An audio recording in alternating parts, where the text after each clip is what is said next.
বাড়িতে আজ কেউ নাই, শুধু আমি আর আমার হাজবেন্ড। আর আজকে আমি ওর পছন্দের খাবারটাই বানিয়ে দিচ্ছি। 5 মিনিটে ডিম দিয়ে খুব মজাদার এই রান্নাটা আমি আমার আম্মুর কাছ থেকে শিখছি। এইটাকে বলা হয় ডিমের শাকসুকা। ডিমের এই রেসিপিটা একদম ইন্টারন্যাশনাল ভাইরাল, মানে পুরো পৃথিবীতেই ভাইরাল। বাট আমি শিখছি আমার আম্মুর কাছ থেকে। যখন আম্মুর রান্না বান্না করার ইচ্ছা থাকে না বা খুব তাড়াতাড়ি কিছু করতে হবে, তখন আম্মু ডিমের এই তরকারিটা রান্না করে। খুবই অল্প টাইম লাগে, জাস্ট কাটাকাটি করতে যা একটু সময় লাগতেছে। পেঁয়াজ, কাঁচামরিচ আর টমেটো কুচি করে নিলাম। এত সহজে রেসিপিটা, আর খেতেও ভীষণ মজা। আমি একবার আমার হাজবেন্ডকে রান্না করে খাওয়াইছিলাম, আর তারপর ওরও ফেভারিট হয়ে গেছে। তো ফার্স্টে আমি একটা প্যানের মধ্যে খানিকটা তেল নিলাম, আর তারপর কুচি করা পেঁয়াজ দিয়ে একটু হালকা ব্রাউন করে ভেজে নিচ্ছি। ডিম দিয়ে বিভিন্ন রকমের রান্নাই করা যায়, বাট এইটা আমার কাছে সবচেয়ে মজা মনে হয় আর সবচেয়ে সহজ। আর আজকে যেহেতু বাড়িতে কেউ নাই, দুইজনের জন্য এইটা রান্না করাই আমার কাছে একদম বেস্ট মনে হয়েছে। আর আমার হাজবেন্ডেরও যেহেতু পছন্দ, তাই এইটাই রান্না করতেছি। পেঁয়াজটা একটু ভেজে নিয়ে তার মধ্যে লবণ, মরিচের গুঁড়া, হলুদের গুঁড়া, আদা, রসুন, জিরা বাটা সবকিছু দিয়ে একটু পানি দিয়ে সুন্দরভাবে কষিয়ে নিচ্ছি। মানে মশলা যেভাবে কষিয়ে নেয় আর কি। জাস্ট আমি তেজপাতা, গরম মশলা ইউজ করিনি, তোমরা চাইলে সেগুলোও দিতে পারো। এরপর কুচি করা মরিচগুলো আমি দিয়ে দিলাম, আর তারপরে দিয়ে দিলাম টমেটো।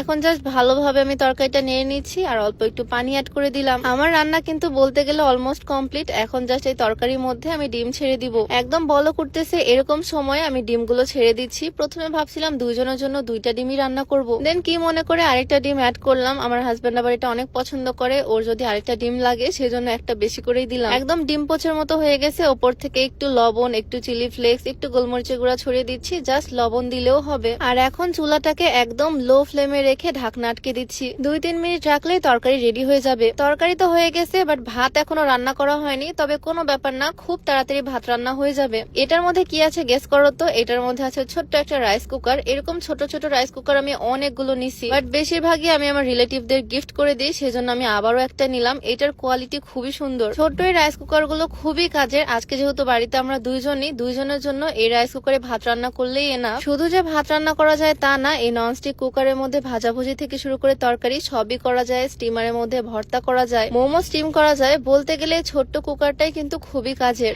1 কোটা চাল, মানে 1 পোয়া চাল আমি তুলে দিচ্ছি। 1 পোয়া চালই এনাফ আমার আর আমার হাজবেন্ডের জন্য। বাড়িতে আজকে কেউই নাই, খুব সহজে কি সুন্দর ভাবে একদম অল্প সময়ের মধ্যে দুইজনের খাবার রেডি করে ফেললাম। এই ছোট্ট কুকার গুলো না আসলে খুবই কাজের। ছোট বাচ্চা যাদের আছে তাদেরও অনেক হেল্প হবে, আর ব্যাচেলারদের জন্য বেস্ট। এই সুন্দর কুকারটা আমি নিয়েছি আনফা কালেকশন ফেসবুক পেজ থেকে। পেজটা আমি ডেসক্রিপশনে মেনশন করে দিব, তোমরা চাইলে ভিজিট করে আসতে পারো। খুব অল্প সময়ের মধ্যে ভাতও হয়ে গেল। ভাত একদম রেডি, এদিকে তরকারিও রেডি। 10-15 মিনিট সময়ের মধ্যে ভাত তরকারি সবকিছুই রেডি করে ফেলছি। আচ্ছা, আরেকটা কথা বলে রাখি, আজকে আমি যে সুন্দর শাড়িটা পরছি, এই শাড়িটা কিন্তু আমার খুব পছন্দের, বিশেষ করে এই কালার কম্বিনেশনটা। এই সুন্দর শাড়িটা আমি ফাল্গুন ফেসবুক পেজ থেকে নিছি, সাথে ওর জন্য একদম ম্যাচিং একটা পাঞ্জাবিও আছে। কাপল সেটটা ফাল্গুন ফেসবুক পেজ থেকে নেওয়া। আর অনেক সুন্দর সুন্দর কাপল সেট তাদের পেজে পেয়ে যাবা, পেজটা আমি ডেসক্রিপশনে মেনশন করে দিব। যাই হোক, ফাইনালি একদম অল্প সময়ের মধ্যে আমার রান্না কমপ্লিট। ডিমের রেসিপিটা একদিন বাসায় ট্রাই করে দেখতে পারো। 5 মিনিটে খুব মজাদার ডিমের রান্না, খেতে কিন্তু ভীষণ মজা। ও তো একদম চেটেপুটেই খাবে।